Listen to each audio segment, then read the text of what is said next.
Hey guys, and welcome back to my channel. My plan for today is to go ahead and finish this spreadsheet so I could go ahead and start using it. What I mainly want to do is go ahead and add in all the dates for the rest of the year and then go ahead and fully update this whole spreadsheet so that way you could transition to this one and update everything that needs to be filled out. So to go ahead and get started, I am just going to go ahead and copy this and just paste it. Okay, so now that I copied and pasted all the ones that I need, I am just going to go ahead and date all of them.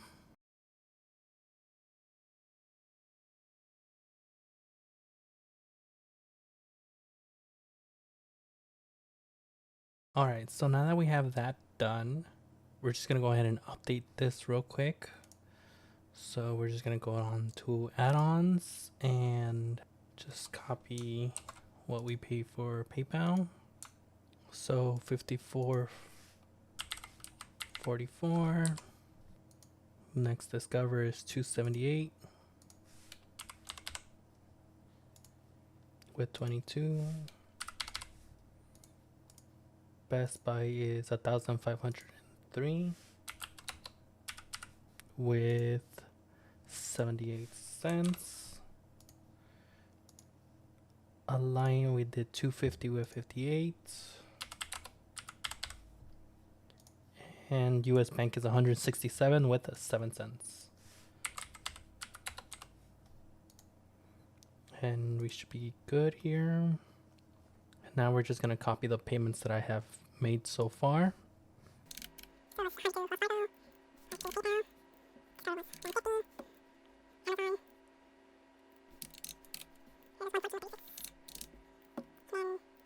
And we're just making sure that everything's correct. So I paid off a total of 464 with 36, 464 with 36, 480 with 68. Okay, so we have an error here. This is why we check this. So right here it's saying to add up E5 minus E20. So it should be plus E20. 40 with 68, 40 with 68. So I just want to emphasize that you have to check, make sure that your coding is correct, because that subtraction sign kind of threw off my code for a second. So now I have to go back and change all the ones.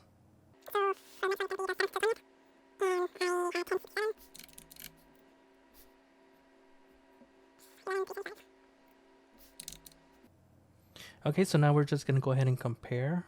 The best way to do that is just to have both spreadsheets side by side. So we do have an error here, and in order to fix that, we just switch this.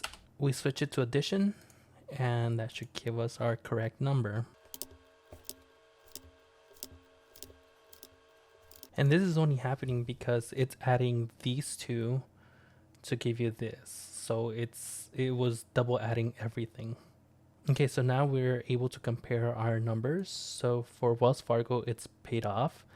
PayPal is paid off. Discover, we still have a little bit more to go. Best Buy, still correct. Alliance is the same. US Bank is the same. Amazon has been paid off. And Nelnet is the same. So down here, we could see that everything's the same. So we have the total amount of money that I owed, how much we added on, and this is the totals with what I started and the add-ons, how much I paid off, which is this one right here. I think it's the same thing. It's just that this one's just a positive instead of a negative here. And then how much more we have remaining to pay off. So I think since this is kind of just double repeated, I'm just going to go ahead and delete this. And that gives it a nice cleaner look. So I'm just going to go ahead and make another.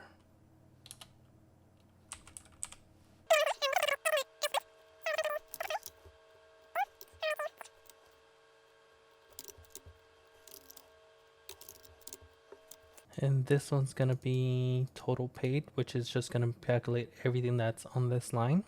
All right, so I had to make a few corrections here.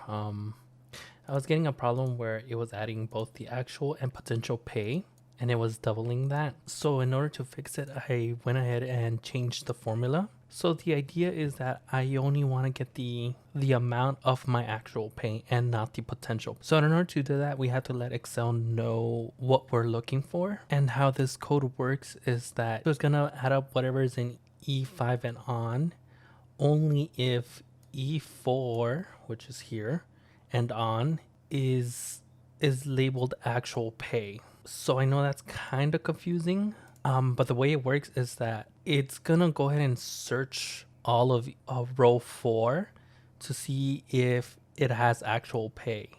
And if it has actual pay, it's gonna go ahead and add up whatever is in row 5, only for the columns that have actual pay. So it's gonna go over here and it's gonna check to see if it has actual pay, and if it does, it's gonna go ahead and add up that amount. So if it goes here and it reads potential pay, that's not actual pay, so it ignores it and it moves on. So for example, here in PayPal, it's adding the actual pay and potential pay together. So for example, here in PayPal, if I were to have paid, let's say 100, it adds 100 to how much I have paid. But if I had also planned out to pay 100 in my potential pay, it still adds it up. So to fix that again, I'm just gonna copy this real quick. We're gonna sum only if E7 now, because we're calling for that row. So PayPal only if E4 or row 4 only has actual pay in it. So there we go. We have only made $445 in payments to PayPal. And now it doesn't add the potential pay. So if I were to erase this, it changes nothing. So I'm just gonna go ahead and correct all of these because they're all adding all the lines and not specific lines of the actual pay.